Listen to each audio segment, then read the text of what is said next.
Herkese merhabalar. Çiçeğin tariflerine hoş geldiniz. Bugün sizlerle pastanelerde taneyle satılan meşhur Malaga pastasından hazırlıyoruz ve bu lezzetli pastayı bir tepsi dolusu hazırlayacağız. İlk olarak Malaga pastasının kekini hazırlayarak başlıyoruz. Bunun için 3 yumurtanın üzerinden 1 su bardağı toz şeker ekledim ve yumurtaların rengi açılıncaya kadar çırpıyorum. 1 su bardağı süt ve yarım su bardağı ayçiçek yağı ekleyip karıştırmaya devam ediyorum. 3 yemek kaşığı kakao,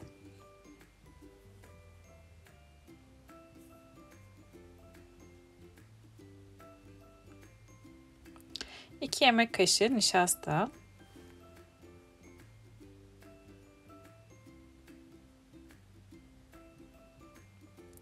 1,5 su bardağı un,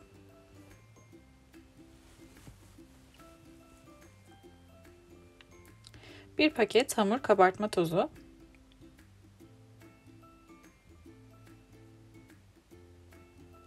ve 1 paket şekerli vanilin ekliyorum. Malzemelerin hepsini iyice karıştırdıktan sonra kek hamuru artık hazır. Önceden yağlamış olduğum büyük boy borcamın içerisine hazırladığım kek harcını döküyorum.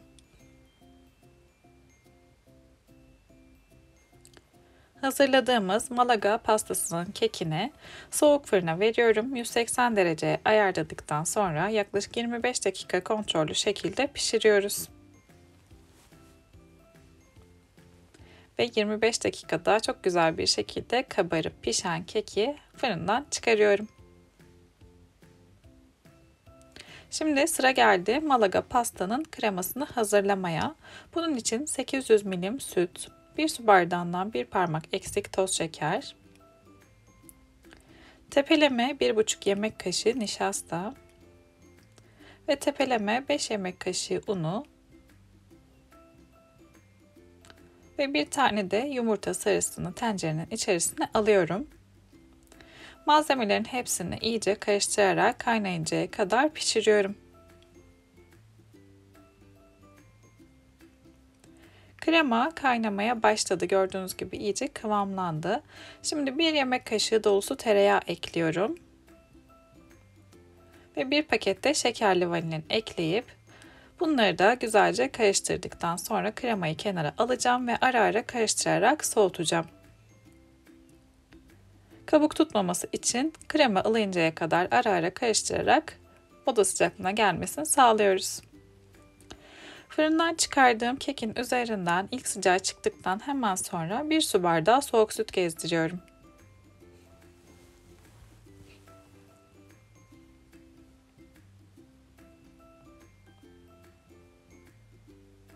Kek biraz dinlenip fazla sıcaklığını attıktan sonra oda sıcaklığına gelen pasta kremasını şimdi kekin üzerine döküyorum.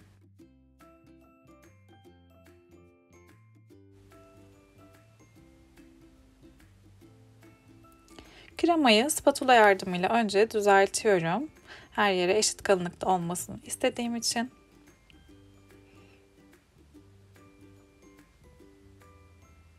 Ve yüzeyinin pürüzsüz olmasını da istediğimden şöyle bir hamur kesicisi yardımıyla kremanın yüzeyini düzeltiyorum.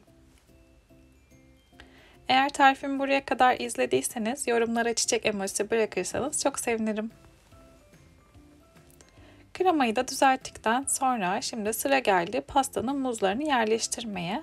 Benim kullandığım muzlar gerçekten çok büyüktü. O yüzden toplamda 5 tane muz kullandım ve ortadan 2'ye keserek kullanıyorum.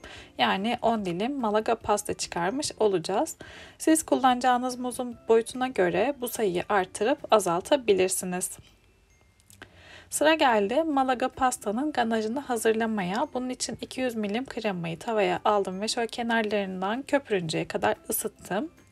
Isıttıktan sonra hemen ocaktan alıyorum kremayı ve içerisine 80 gram sütlü çikolata, 80 gram da bitter çikolatayı ekleyip çikolatalar eriyinceye kadar karıştırarak ganajı hazırlıyorum.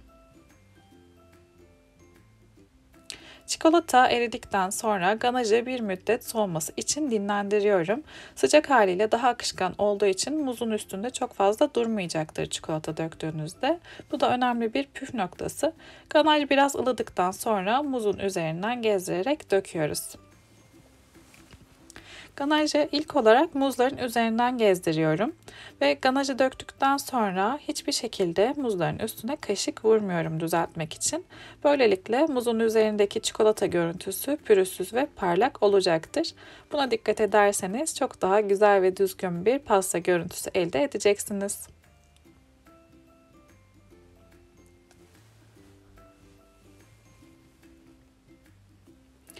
Tarifimi buraya kadar izlediyseniz ve kanalıma henüz abone değilseniz, yayınlayacağım yeni tariflerden anında haberdar olmak için kanalıma abone olup bildirim zilini tüm olarak ayarlayarak yayınladığım yeni tariflerden anında haberdar olabilirsiniz.